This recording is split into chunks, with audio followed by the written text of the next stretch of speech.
Broadcast is now starting. All attendees are in listen-only mode. All right. Hello, everyone. Good evening. I'm Rachel Gargano. I'm one of the Core Diet Dietitians, and today we'll be chatting about off-season nutrition. We'll talk a little bit about fueling. We'll talk about why recovery is so important. I apologize. I did not realize that entry is on these slides. I've got the feeling all of my slides have that entry on them because I didn't check beforehand. So I'm going to apologize ahead of time. All right, so why is recovery so important? And what is recovery in general? So recovery is a return to a normal state of health and mind. And as a side note, throughout this webinar, if you would like to ask a question, everyone's muted just to get rid of the background noise. But if you'd like to ask a question, please feel free to chat in the questions box. It's at the bottom of your right-hand navigation pane. You can type it in there. If I don't get to your question right away, it's likely because I am saving that question for a slide that it better pertains to. I'm just waiting for a good stopping point, but I will try to get to everyone's questions. You don't have to wait until the end. You can ask your question whenever you want to remember or whenever you feel like it's a good place for it. Okay, so as much as we spend a large part of our year training, and that feels like it's our normal state, it is not our normal state because we are pushing our body to the limit. And that's not something that is sustainable year round. And so recovery plays a really important role. So tonight we'll talk about why it's physically and nutritionally important to shift your perspective for a few months out of the year. We'll talk about eating pattern and, are we strict about it? Should you not be strict about it? How should you think about eating in your postseason? We'll talk about weight, just a little bit about weight. Where should you be? What are your goals? A lot of this is dictated by your coach, so keeping in touch with your coach is important. And because the off season falls just so perfectly over the holiday season, we'll talk about the holiday season as well. And just a reminder with some of the tips for holiday, how you think about holiday eating. We'll also talk about fueling. Okay, so why? We're going to start with physical because physical is literally the most obvious system that you can see needs recovery. Your coaches are so very good at squeezing every last drop from you to get you to perform your best. So during the season, you're subjected to gradual increases in training load. It's always followed by a time of rest and recover. And because of this particular system, your body adapts and improves your performance capacity really well. So by the end of your season, your body has gone through some really intense high volume training weeks. It all culminates in the ultimate stressful test, your race. And at this point, your body is just plain worn out. If you avoid an off season, this overload stimulus, it becomes too much. And when combined with too little rest, your body's ability to adapt, it falters. And this is when you start heading into overreaching. Eventually, without rest and appropriate nutrition, it turns into overtraining. And certainly this is something you want to avoid because that can take months to recover from if you cross that ultimate threshold. Now, the good news is that most of your coaches are really keyed into how you are doing as a person and as an athlete, and they know when to have you take that step back. And sometimes that's before what the training schedule called for. And, they do that for very specific reasons. Interestingly enough, what's becoming more studied right now is the impact of intense exercise on our neuroendocrine system. So over the course of these final intense weeks, our neuroendocrine system becomes stressed as well. And most of the time, these fluxes in our hormones, they're transient, and our levels go back to normal soon after our workout is over. And in fact, small amounts of stress like this is actually good. It helps your body anticipate what you need. It keeps us on its toes. But when high intensity weeks have you doing multiple workouts a day, day after day, it begins to take a toll, particularly if you're not recovering well. Cortisol and a lot of other stress markers might begin to trend up at first. And what I actually think is pretty fascinating is that this actually causes a shift towards better performance. But then it's pretty short lived. And eventually, without enough rest, all these levels begin to drop. And this is another sign of overtraining. So, a lot of people don't get to this point. They don't push themselves into that hole. But understanding that rest is important both during the season as well as pulling it way back in the off season is critical. And particularly for women, high intensity exercise without adequate calories and or adequate rest, this often causes a stop in menstruation. And so while many athletes think that this isn't a bad thing, it's actually typically the first sign of the female athlete triad and can have lasting impacts on fertility, on bone mass. So our goal for female athletes is to maintain appropriate daily intake. This is going to ensure menstruation doesn't stop. And so, we do this during the season, but also allowing the body to rest and regain normal hormonal functioning during the off season.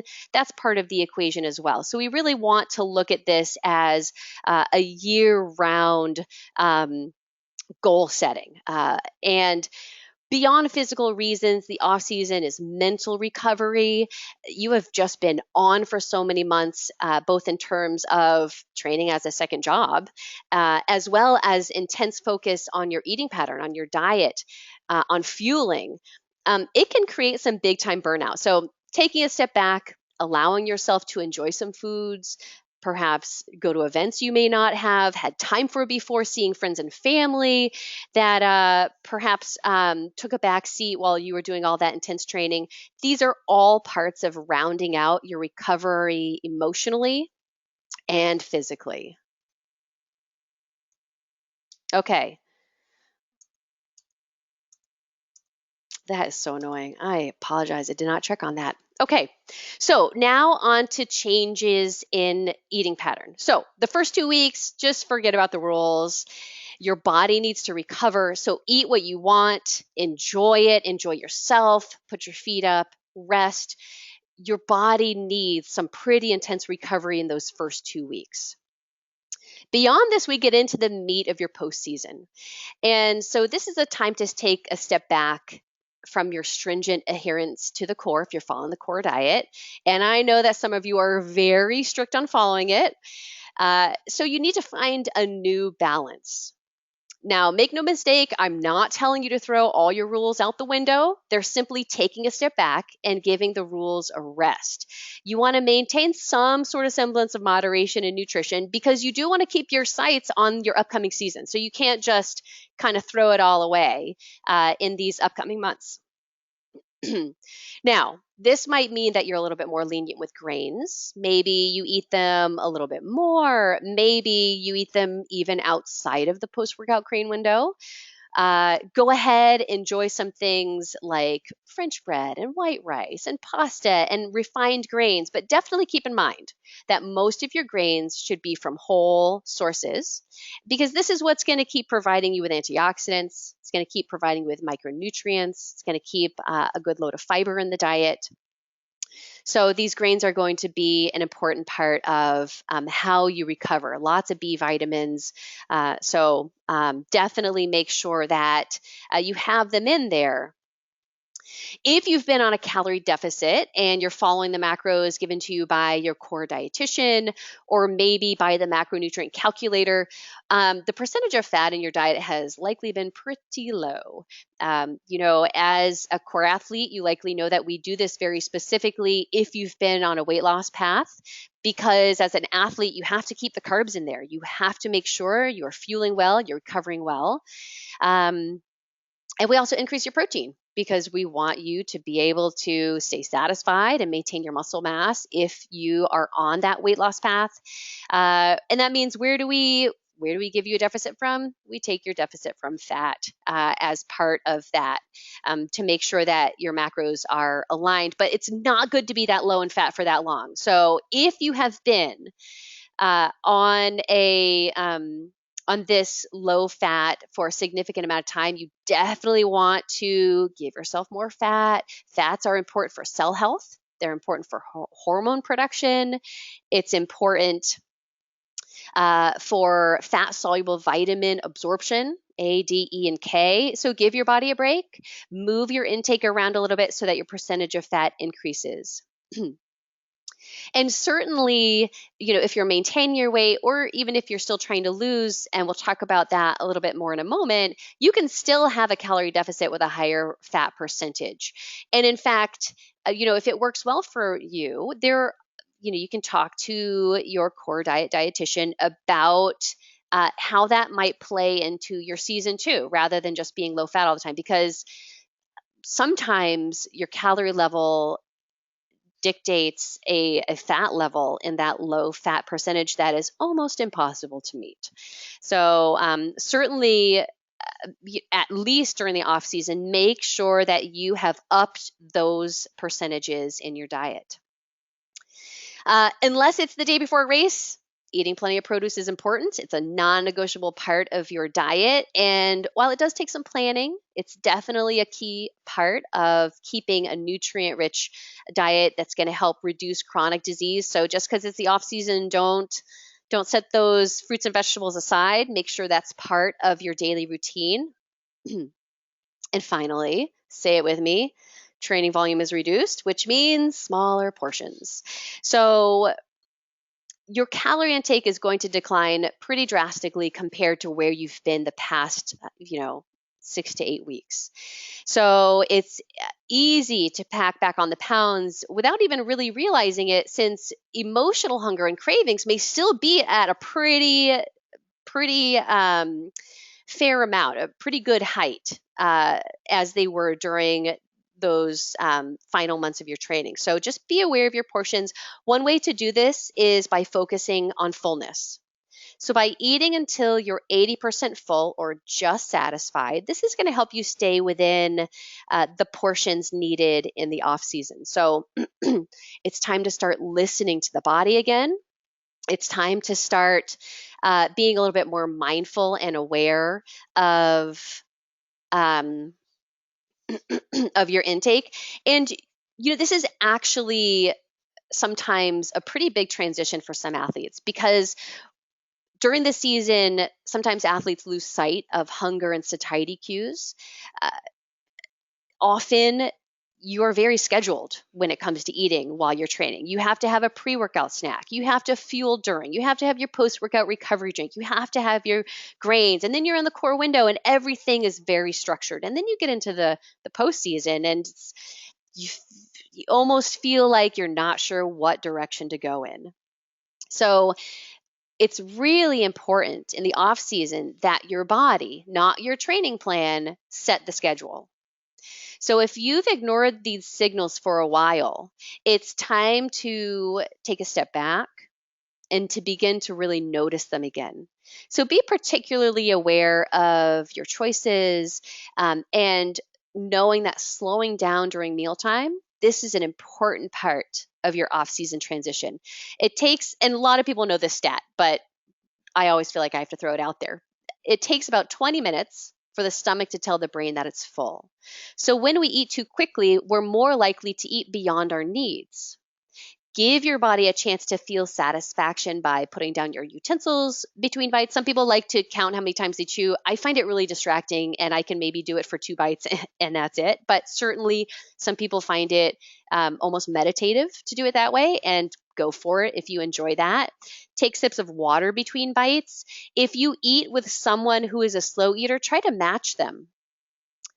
On the other hand, if you eat with someone who is a very fast eater, maybe you guys can make a pact together to try to slow down, because studies have actually shown that you match the speed of eating of the person you're eating with. And certainly we don't need studies to tell us that, because we've all experienced it. But there was an interesting study done where people went into this room and they didn't realize they were eating with researchers. And some researchers decided to eat or were told to eat very quickly, and some researchers ate really slowly. And the people who sat down with the researchers who ate very quickly ate up to 3 times more than what they would normally eat, because they're not giving their body time to understand what it needs, to understand its satisfaction and fullness. So, slowing down, being aware, and again, if eating slowly or being mindful is actually difficult for you, then changing your environment is what you want to do until you can get back in touch with your mindfulness around eating. And that means putting the amount on your plate that you feel is reasonable for you in that moment. So that you have a stopping point. You don't have to trust your body to stop when it's satisfied, if that means that you're going to be leaving something over on your plate. But certainly that is a feeling that I tell a lot of people they need to become comfortable with. A lot of us don't feel comfortable leaving stuff over on our plate, especially when we're eating out. And this is something that is just such an important part of our competency and our relationship with food. Feeling comfortable with stopping before the plate is empty. So being mindful, a lot of people know it as focusing on the act of eating without distraction, without multitasking. It's probably not reasonable for me to tell you to eat without doing anything else for every meal of your day, because we are busy and there are things to do. But what I can tell you is that we actually can't multitask when it comes to eating. Eating becomes the thing we don't pay attention to because we've done it for so long. We know exactly how to stick our fork on the food and then stick it in our mouth without looking, without even having to pay attention to the food we're eating. So whatever else we're doing becomes what we focus on. And then all of a sudden we look back on our plate and everything is gone, or we look back in the bag and everything is gone, and we sit there thinking, well, gee, I don't remember eating all that. So being at least a little bit of aware of how you're eating is important. And if you have to do something else, if you have to write emails or respond to emails while you're eating, make sure that you also pay attention to how you're eating. Make sure you pay attention to how you're feeling. Look at your food. Turn back to your food while you take those bites. Your body deserves it. And in fact, when we are multitasking and eating, or when we're mindlessly eating, our posture becomes very poor when we eat, and that can affect your digestion and assimilation of nutrients. So overall, becoming a slower eater, becoming just a little bit more aware in those moments can be truly important for the whole process of satiety and digestion. Another thing to think about is eating in response to true physical hunger rather than eating as a reaction or a response to emotions such as boredom or anxiety or fatigue or even happiness. We also are habitual eaters. Notice if you habitually eat certain snacks or desserts or parts of meals. Ask yourself if you really need these foods or if they can be part of the change into being more mindful and into going into more hunger-driven eating. In fact, if you are not sure if you are physically hungry or if you're emotionally hungry, you can try this strategy, which I like to call stop, reflect, and choose. So first, before you make a food decision, give yourself a pause. If you can give yourself a pause between thought and action, you are so much closer to making the choice that your body really needs. So you need to pause. And you can ask yourself, when is the last time I ate? If it was 3 hours ago, then yeah, you're probably physically hungry. If you just ate something, maybe this is more emotional or habitual hunger. Think about this. Were you not hungry at all, and then all of a sudden you smelled something or you saw something? Maybe you saw an ad on television or you walked past a bakery and now you're hungry? Was it a craved food that you saw? The brain is amazing. It can make us feel what seems like physical hunger when in fact it's just a really strong craving. We have some intense chemical reactions to food. So take a few moments, assess the situation. If you really aren't sure if it's physical or emotional hunger, you can ask yourself if you'd eat an apple or insert any fruit. you enjoy in that sentence. Would I eat an apple right now? And if you would, you're probably physically hungry. And if you wouldn't, that's probably a craving. Cravings are for very specific food.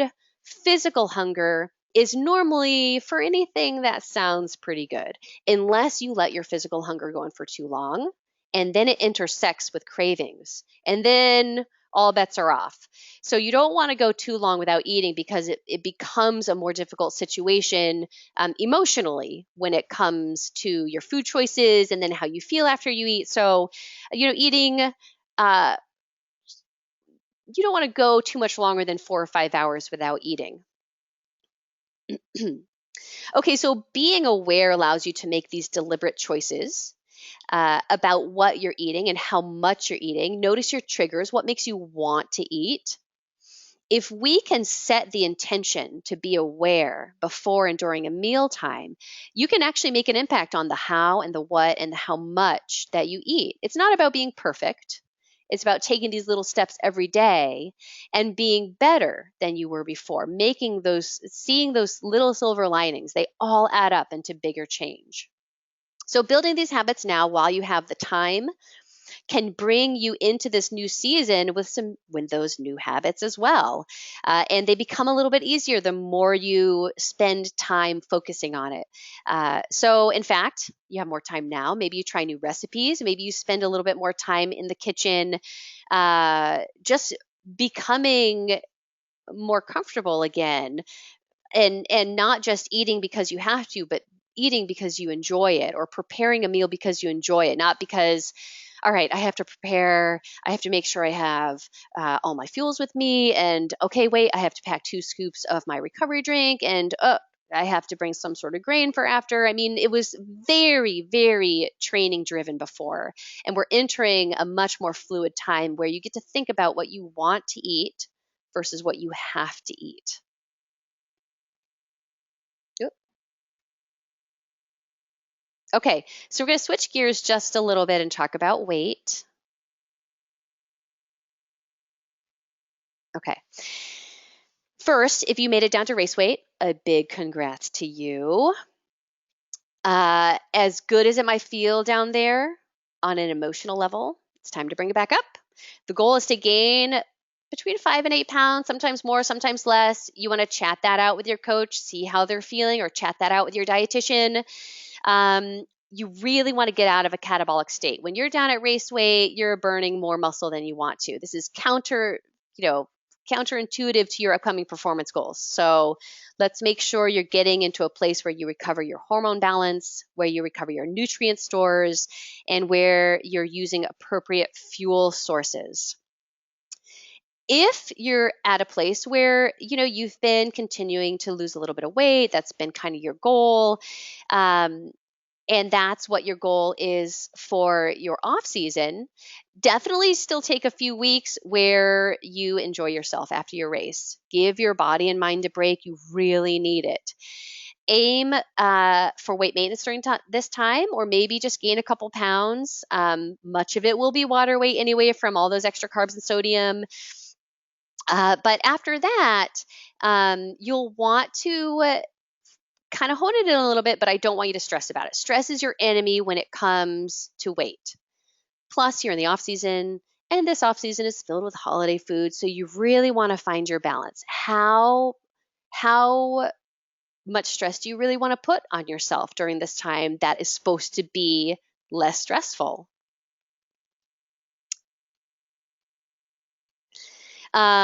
So here are some tips. If your goal is to do a little bit of weight loss or continue your weight loss journey, here are some goals for you. You often hear the saying, make half your plate vegetables. What does that actually mean?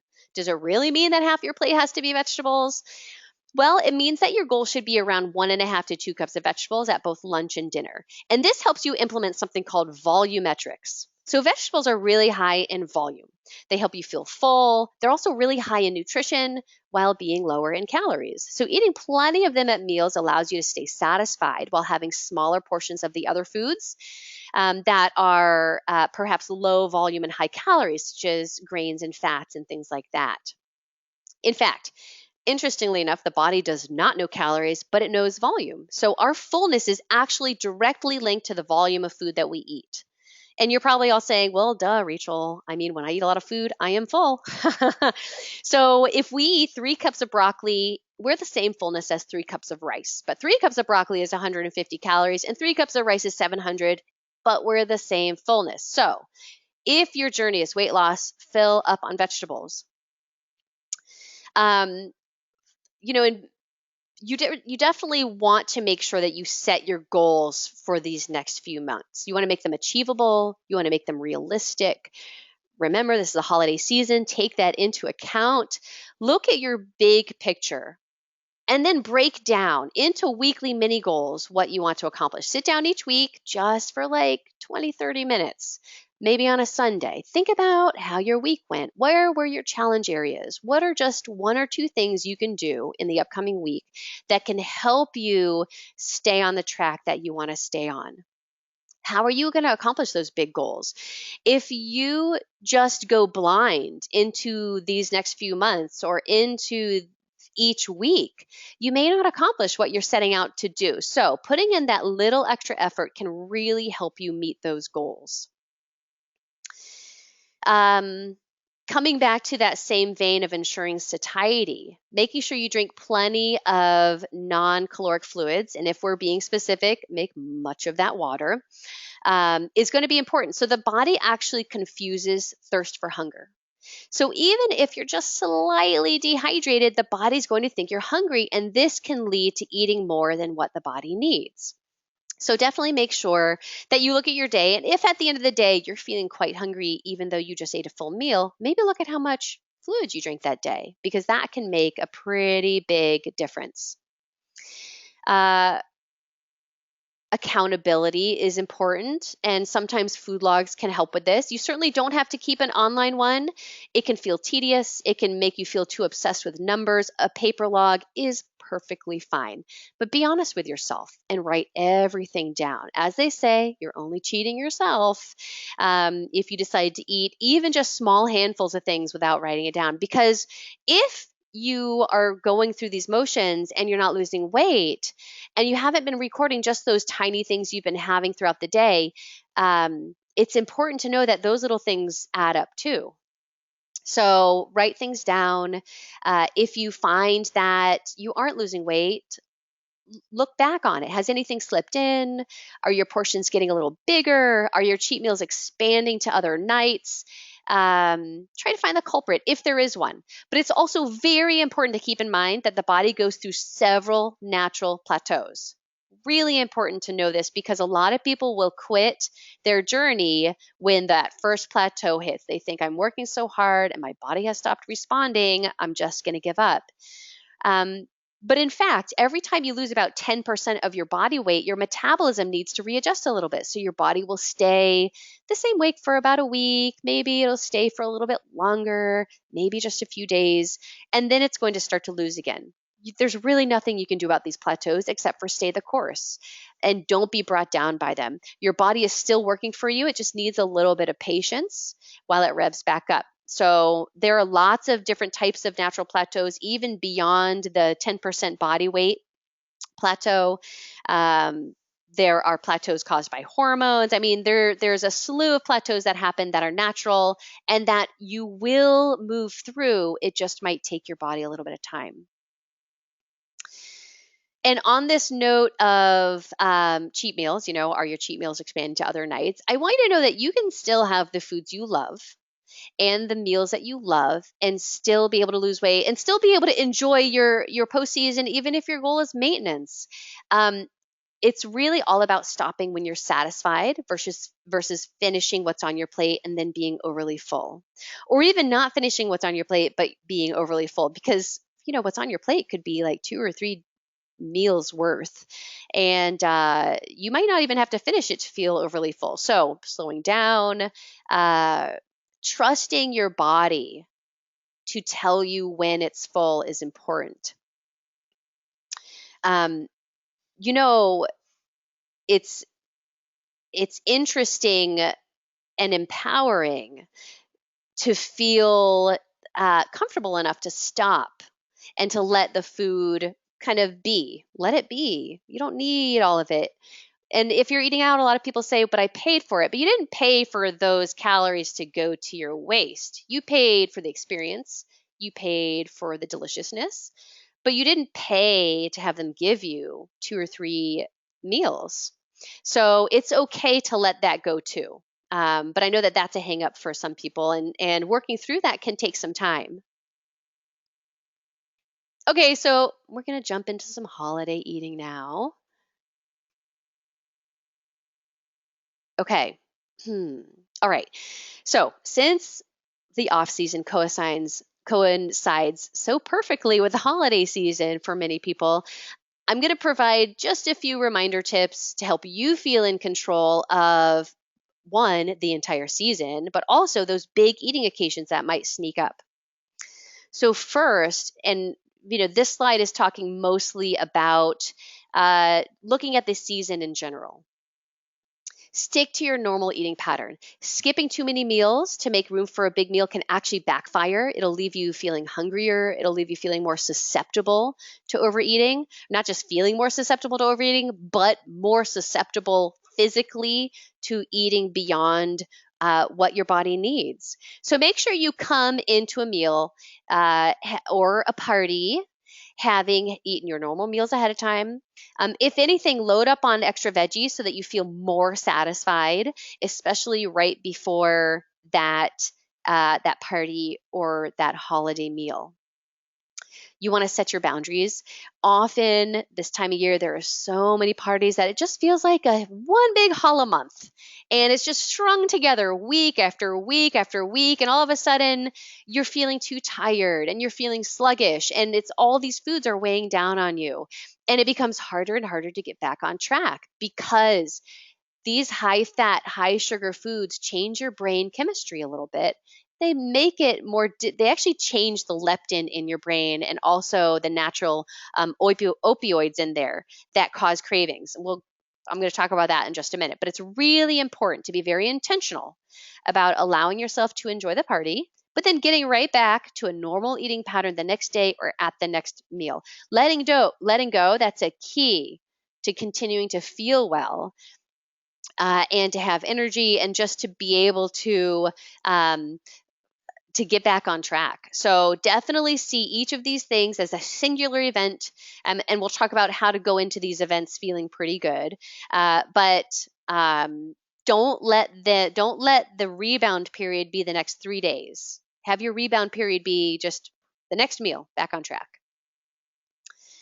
Out of sight, out of mind. So we tend, when food is visible, to eat more than double what we would have eaten if food were either not visible or more than 6 feet away.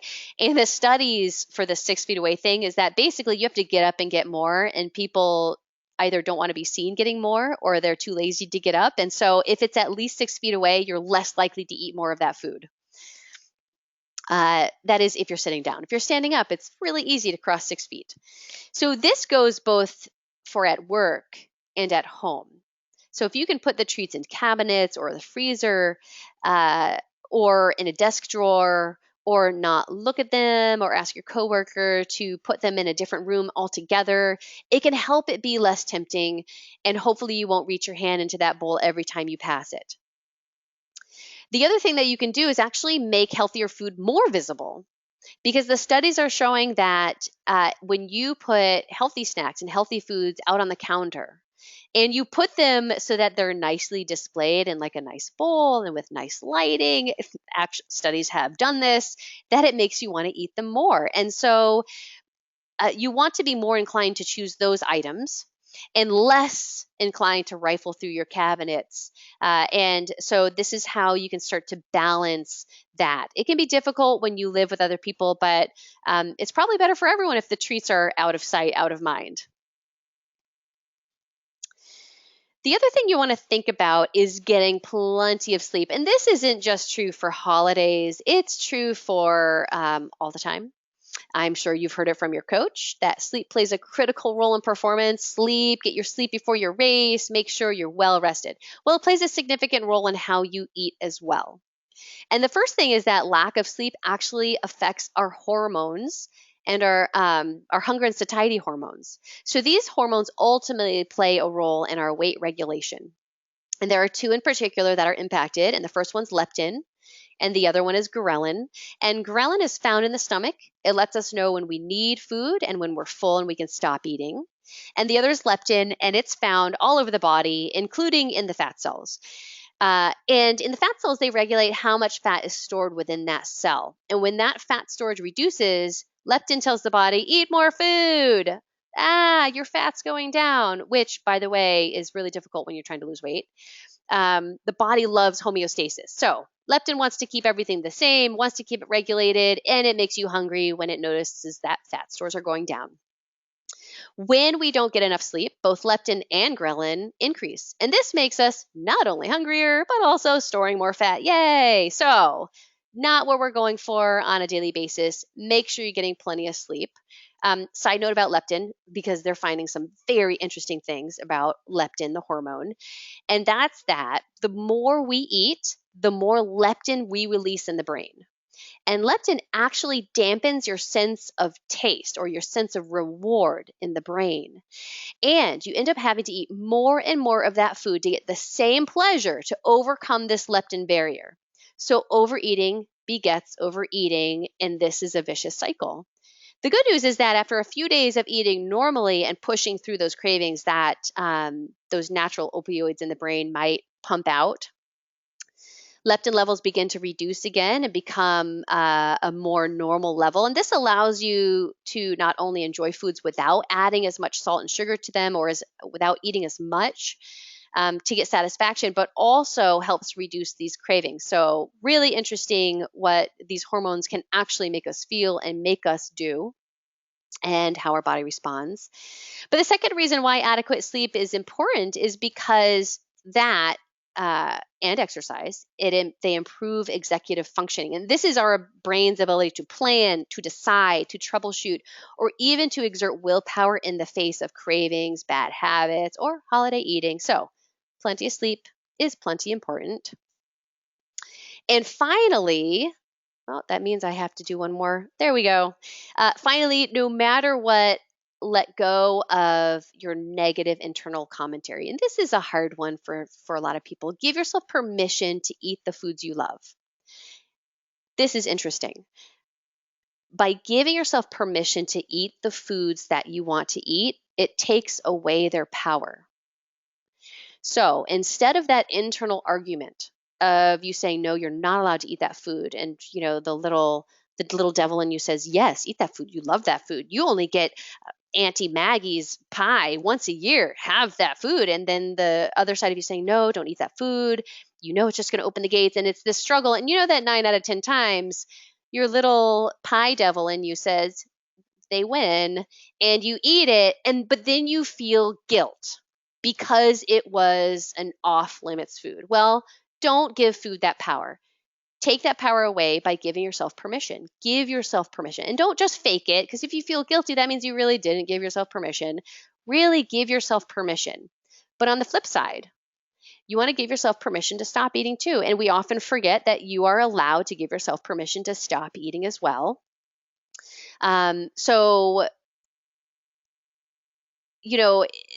It's really a difficult place to get to, this giving yourself permission, eating without guilt. It's a really difficult place. And if you can get to the place of food forgiveness, you're even better. If you can get to the place where you say, you know what, it happened and that's okay. I am human. Tomorrow is a new day, or the next meal is a new day. That's even better. Food forgiveness is also very difficult. So if you feel like you're not there yet, be active in changing your environment. So for example, be very specific to yourself about giving yourself permission around this food. Say, I want to eat this food. I love this food. My Aunt Maggie makes the best pie. So I'm going to have a slice of this. And then say, and I am going to eat it slowly and I'm going to enjoy every bite. And after that, I won't need any more. Because you need to fake it till you make it. Because if you say that to yourself enough times, you're going to believe it and you're going to follow through. The other thing that you can do is use smaller plates. It's going to make you feel like you're having more food since the plate will look fuller. But But letting go of this guilt, it helps prevent that overeating cycle. So feeling guilty for eating the food makes you want to restrict the next day, and that causes more hunger, and then you go back to eating again, too much food. And so by letting go of this guilt, you're going to more easily get back to a regular eating pattern that's full of the foods that nourish you and sustain you and make you have energy and make you feel good. So if you can, work on releasing that guilt, work on stopping that negative self-talk, and work on giving yourself permission, because you're allowed to. We're human. You are allowed to eat those foods. You just want to eat them in an amount that allows you to feel good even when you're done eating those foods. Okay, so day of game plan. Let's talk about your game plan for the day of. All right. First, you want to go in saying, I'm going to make a plan. Don't just go in there and say, let's see how it goes. I give myself permission. Certainly you can do that. It's not a big deal. I just don't want you to feel bad after that. So pre-game, eat a healthy, high fiber snack in advance. You want to feel full coming into the event, okay? This is your pre-workout fuel. Then you want to survey the landscape. So you're going to analyze, what are your options? What are your favorites? Choose those. Get your favorites. Avoid the fillers. Watch out. Too many condiments add up really quick. And still get plenty of veggies on your plate. Okay, so you want to choose the most important items, the ones that you look forward to all year, the ones that you love, but still volumetrics, lots of vegetables, fill up on those. And also be aware, many times at parties, it might be kind of a free-for-all for food. So what I want you to do is make your decision. Are you going to have hors d'oeuvres? Yes. Okay, get a plate. Just use that plate. That's it. That's your plate. You fill it with what you want. Still get some fruit on there. Or crudité. Make sure you have those, and then you can move, and then you can have that, munch on that throughout your evening. Side note, because I love these interesting little studies, there was a study done of people eating hot wings in a bar. Okay, so they've got some tables where they leave the bones on the table, and they have some tables where they clear them off as soon as they're done eating that wing. And it turns out that the people who had to stare at the wings and know exactly how much they had eaten ate a ton less than the people who had their leftovers cleared away. Makes sense, right? I mean, the same thing goes for a buffet style meal. If you are there with your one plate and you see what you've eaten, you're going to be more aware of the situation and how much you eat next. If you keep putting down your plate and getting a new plate, you're never really going to know how much you've eaten. So just make a very conscious decision. What are you going to eat? Get some protein in there, get some veggies in there, and then eat the things that you love too. Wait it out. Again, 20 minutes. Before you get seconds, wait 20 minutes. You got to let your stomach catch up to your brain, or your brain catch up to your stomach, I guess it would be, so that you know exactly how full you are. And take your time eating. Make sure you really slow down and enjoy it. I like this 2-to-1 ratio, 2 glasses of water for every 1 alcoholic drink. Alcohol lowers your inhibitions like mad. So you can have some drinks and then be like, F the rules, and you just like go eat everything. And then you don't feel so good. So just be really conscious of that as well, because when you're in a situation where you want to relax, maybe you want to have a drink or two, no big deal. Make sure you're drinking some water too, because again, water is going to help with your volumetrics as well. It's also going to help you not lower those inhibitions too much. So keep your 2-to-1 ratio going on when you're at those parties.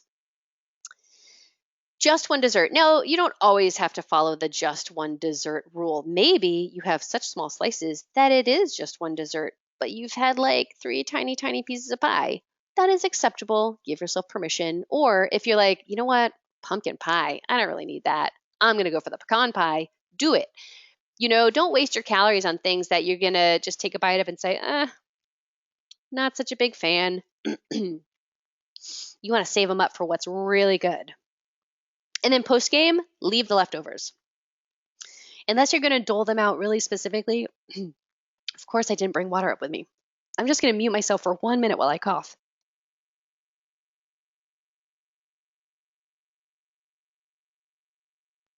Okay, I'm back. All right. Okay, so unless you're going to be really specific about doling out your leftovers throughout the week and sticking with the portions that your body needs and feeling really good about it, you can kind of leave the leftovers for the people who really want it. They just kind of sit around. They add to more things, especially the dessert leftovers. Don't feel guilted into taking all that stuff by Aunt Maggie trying to pawn her pie off on you because she knows you like it so much. Take that step back. Say, you know what, I love your pie. I'm gonna love to leave it with you too, and just walk out feeling good and feeling satisfied. Okay, so now we're even gonna switch it up even more and talk about fueling. Okay, so it is absolutely acceptable and absolutely warranted to take a step back when it comes to fueling. So, only water for the first 75 to 90 minutes? Totally fine. During the season, would you hear me saying that? Maybe just for a recovery run. Um, but definitely continue to stay hydrated, but water is absolutely okay.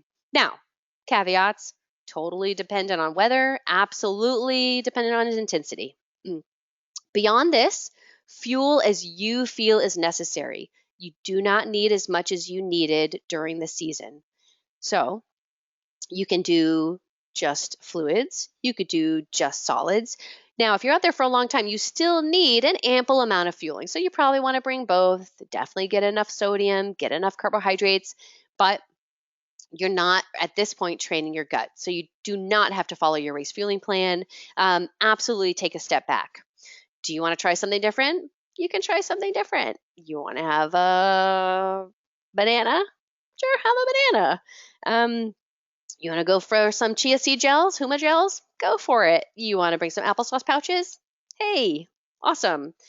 Just note if you are doing something that is different, you might react a little differently. Also, note there's not a lot of sodium in these items. So, if it is hot where you are, make sure you are getting electrolytes from a different source.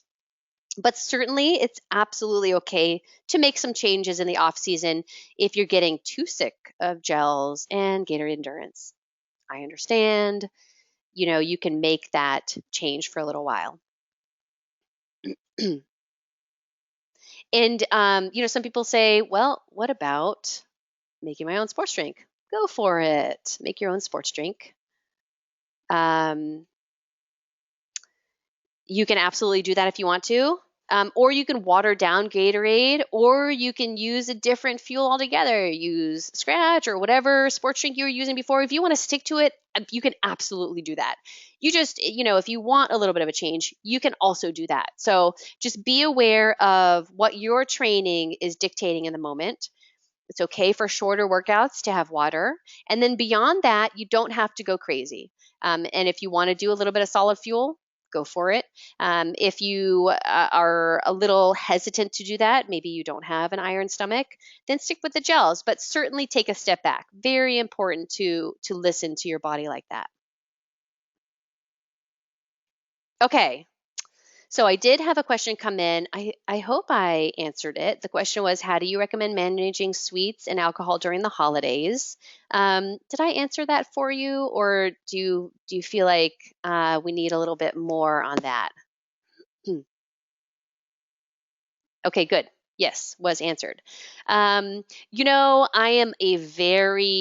I'm a very laid back dietitian, particularly when it comes to the off season, because I actually think that you really do need an off season when it comes to nutrition too. So, really know that you want to change your perspective on how you fuel your body. And right now, you're fueling it for health. You're fueling it for, maybe your goals are actually some strength. And your goals might change with nutrition, and maybe that is a time where you want to focus on some amino acids during that training session, or some high protein after. But you don't have to be crazy about it. Make sure because I didn't focus on strength during this, I apologize. You want extra calories, not just extra protein. But I want you to really listen to the body and understand how you're feeling, because that's going to be the best way to get through this holiday season, and particularly being really mindful and really aware of how your body is reacting to foods, being more in touch with satiety. And if it feels good to follow the core diet, go for it. But it's okay to be more lenient. I don't want you to be stressed about eating these next few months, unless you have some big goals going on. And then, you know, maybe you need to be a little bit stressed. But hopefully you don't. Hopefully you're taking some time off. All right, I don't see any other questions coming in. I hope that this has been helpful, or at least not a bad way to spend your evening. And thank you all so much for joining me. If you do have any other questions at all, feel free to reach out. I'm happy to help. And have a great rest of your evening.